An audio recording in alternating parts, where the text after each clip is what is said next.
আসসালামু আলাইকুম প্রিয় দর্শক, অবাক করা একটা তথ্য দেব। আপনারা তথ্যটা শুনে অবাক হবেন। নবম পে স্কেল বাস্তবায়ন করা ডক্টর মোহাম্মদ ইউনূসের এখন একটা চ্যালেঞ্জ হিসেবে দাঁড়িয়েছে। ডক্টর মোহাম্মদ ইউনূস মনে প্রাণে চাই নবম পে স্কেলটা হোক এবং এই সংস্কারটা হোক।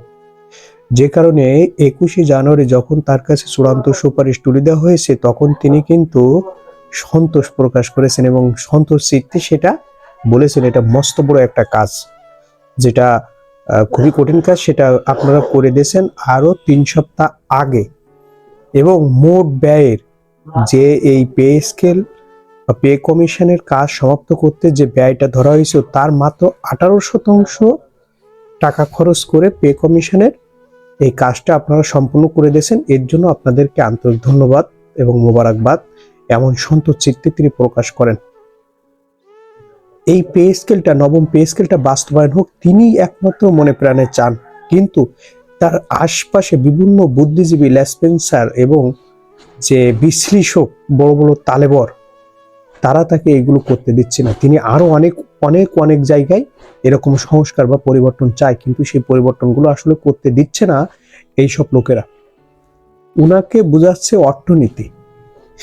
হায় রে অর্থনীতিবিদ রে, আপনার মতো অর্থনীতিবিদ উনার ওই গ্রামীণ ব্যাংকে চাকরি করে, উনার তৈরি গ্রামীণ ব্যাংকে। উনি যখন অর্থনীতি বোঝে তখন আপনার জন্মও হয়নি।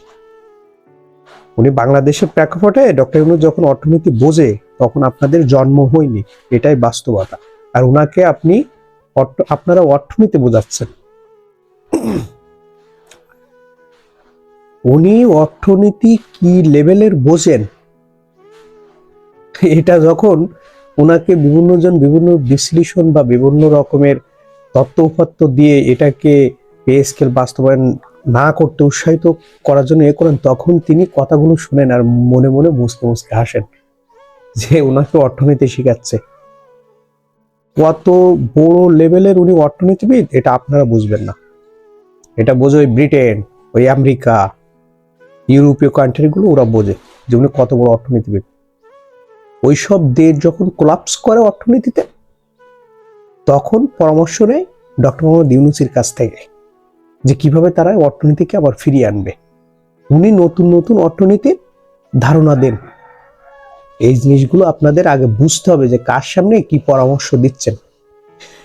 তো দর্শক, 21শে জানুয়ারি যখন মূল চূড়ান্ত প্রতিবেদন ডক্টর মোহাম্মদ ইউনূসকে জমা দেওয়া হয় এবং এই বাস্তবায়নের জন্য একটা কমিটি করার জন্য পরামর্শ হয়, তখন ডক্টর মোহাম্মদ ইউনূস 22শে জানুয়ারি উপদেষ্টাদের নিয়ে বসেন। যেই না 22শে জানুয়ারি উপদেষ্টাদের নিয়ে বসেন, তখনই কিছু সংস্কার বিরোধী, বৈষম্য রাখতে চায় যারা, তারা কুরকুরায়ে ওঠে এবং এটাকে বাস্তবায়ন না করার জন্য বিভিন্ন যুক্তিতর্ক উপস্থাপন করে। দেখেন, আমার মনে হয় ডক্টর মোহাম্মদ ইউনূস এই পে স্কেলটার কিছু একটা করে যাবেন, কিছু একটা গতি করে যাবেন এই পে স্কেলের।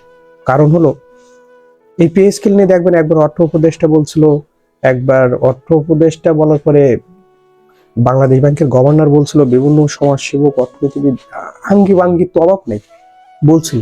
বলার পরেও উনি কিন্তু সিস্টেম করে জাকির আহমেদ খানের কাছ থেকে, মানে পে কমিশনের কাছ থেকে মূল প্রতিবেদনটা উনি নিজে সরাসরি হাতে নিয়েছেন, অর্থ উপদেষ্টার কাছে দেন নাই।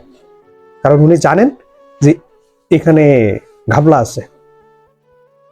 তো আমার মনে হয় যে উনি চাইছিলেন যে এদেরকে নিয়ে একটা কমিটি করব বাস্তবায়ন, কিন্তু উনি বসে বুঝতে পারছেন কারা এর বিরোধিতা, কারা সংস্কার চায় না, সেটা উনি বুঝতে পারছেন।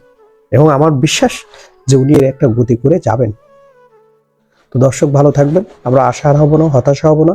কর্মচারীরা অবশ্যই ভালো কিছু পাবেন, কারণ তারা বৈষম্যের শিকার, তারা খুব দুরবস্থার ভিতরে জীবনযাপন করছেন। ভালো থাকবেন দর্শক। আসসালামু আলাইকুম ওয়া রাহমাতুল্লাহ।